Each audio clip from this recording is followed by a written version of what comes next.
Ya, Bapak Ibu, kita ketemu lagi di Renungan Sebutir Debu.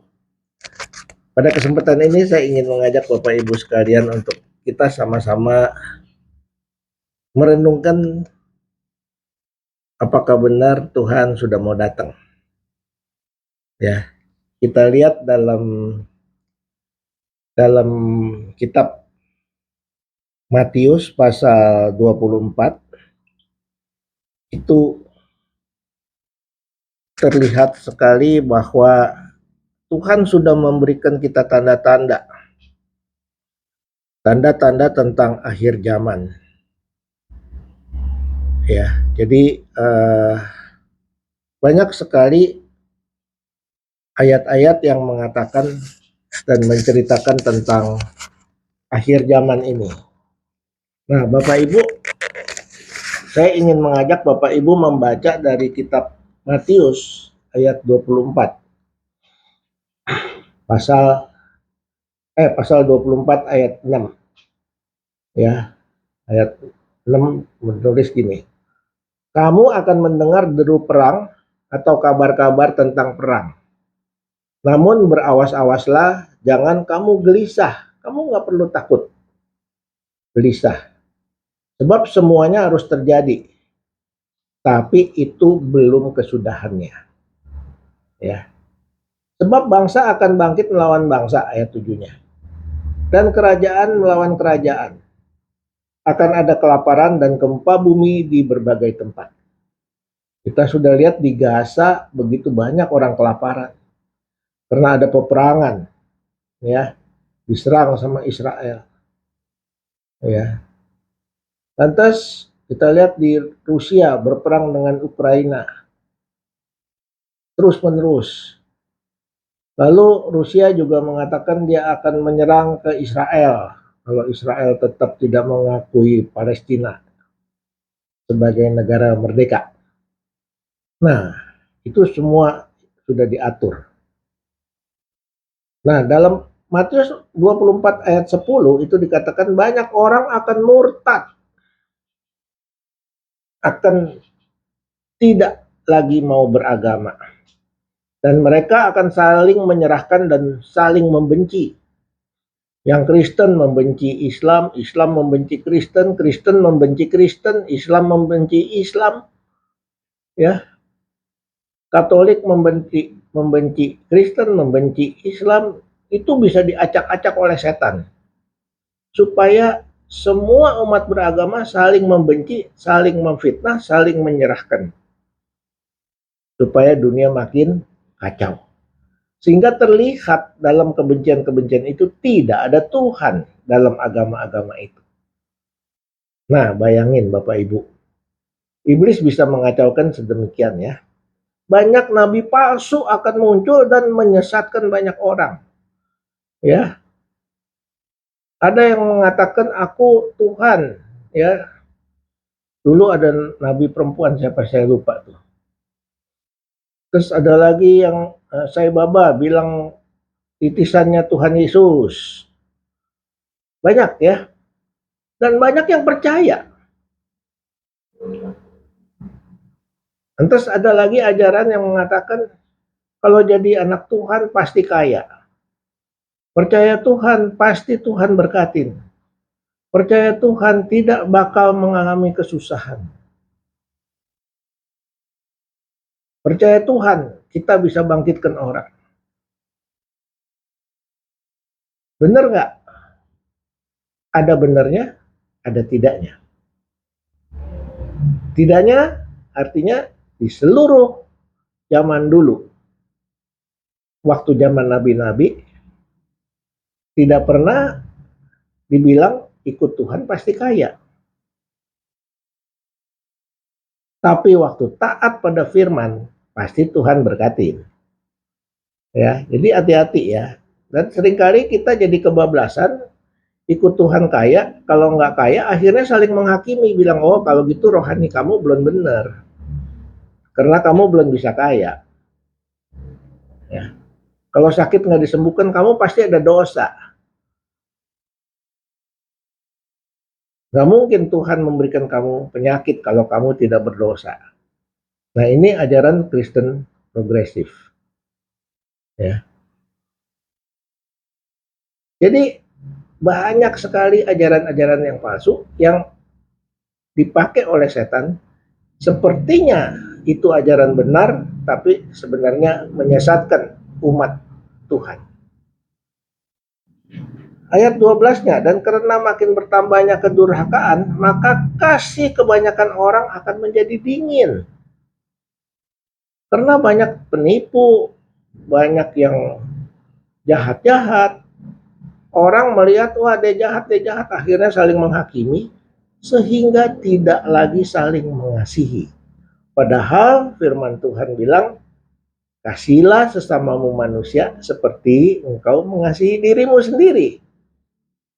Jadi kita lihat saudara-saudara, Bapak Ibu sekalian, bahwa iblis melalui ayat-ayat firman Tuhan, dia menyimpangkan firman itu.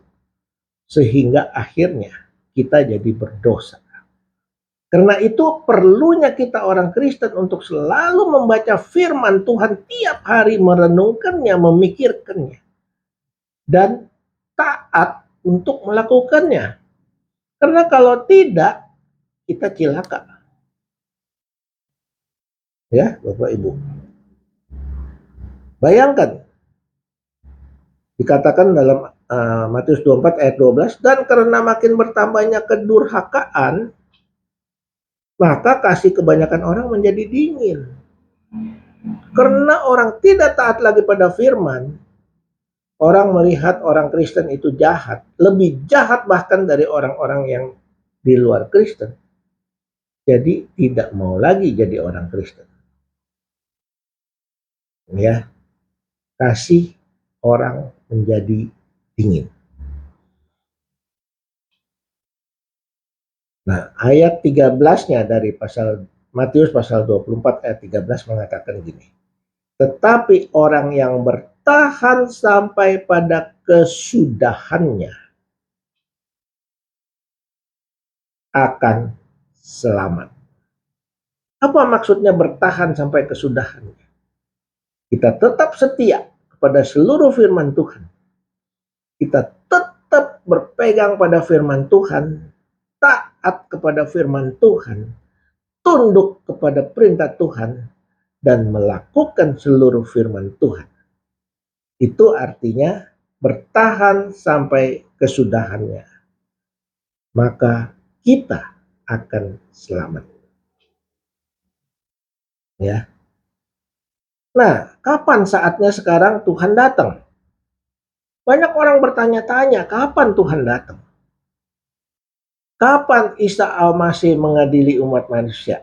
Nah, ini bagi umat Islam, karena dia percaya bahwa nanti yang mengadili umat manusia adalah Isa Al-Masih. Ya. Isa Al-Masih adalah Tuhan Yesus.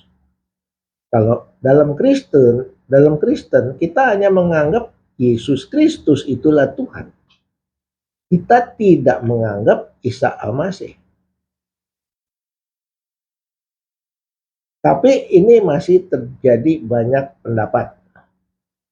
Ada yang mengakui Isa itu adalah Tuhan, tapi di saudara kita mengakui dia hanya nabi. Masalahnya kalau Isa adalah nabi, berarti Isa adalah manusia. Kalau Isa adalah manusia, bagaimana Isa mengadili sesama manusia? Karena semua manusia sudah berdosa. Ini yang harus jadi pertanyaan. Tapi karena Isa mengadili umat manusia, jelas berarti Isa adalah juru selamat dunia. Iya kan? Kalau dia juru selamat dunia, bagaimana dia dikatakan nabi? Yang hanya bisa mengadili umat manusia adalah Tuhan itu sendiri. Ya. Nah, kita lihat nih.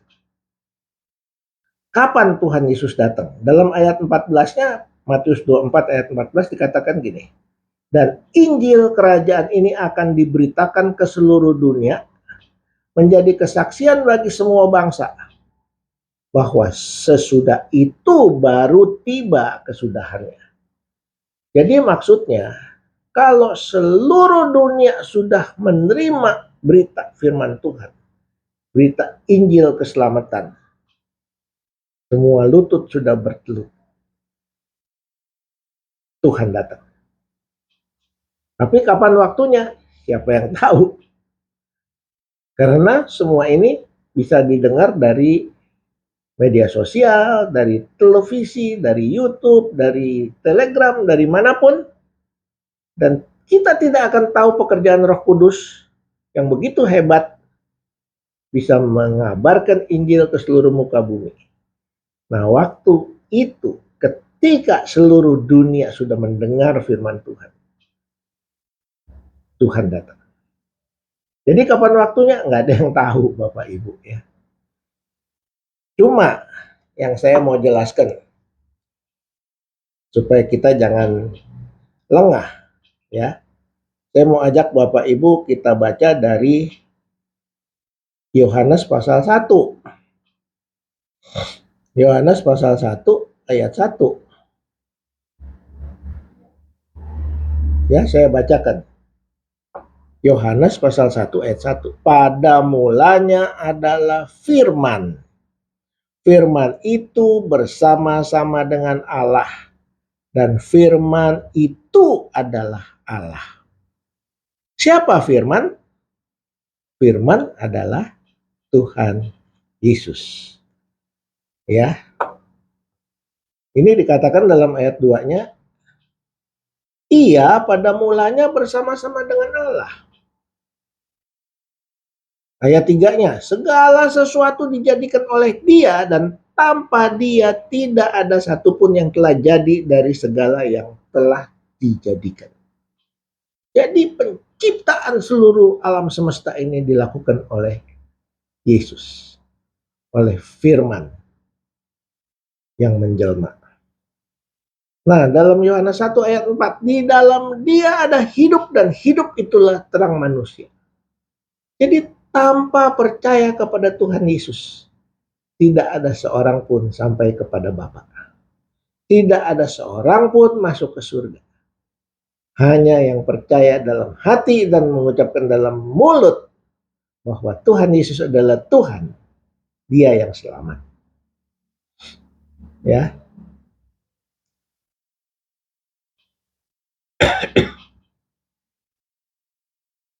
Jadi kita lihat Bapak Ibu bahwa Tuhan Yesus itu adalah Tuhan. Dalam Yohanes 1 ayat 14 nih. Firman itu telah menjadi manusia. Jadi pencipta alam semesta itu. Firman menjadi manusia. Dan diam di antara kita, di antara manusia. Dan kita telah melihat kemuliaannya yang diberikan kepadanya sebagai anak tunggal Bapa, penuh kasih karunia dan kebenaran.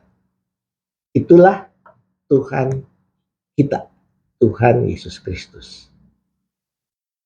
Sampai di sini dulu Bapak Ibu, teman-teman semua. Nanti kita sambung dalam episode yang lain. Semoga ini boleh menjadi berkat buat Bapak Ibu dan teman-teman semua.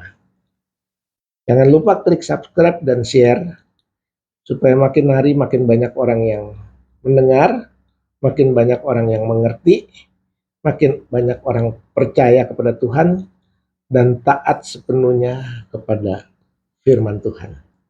Tuhan memberkati. Salam sejahtera.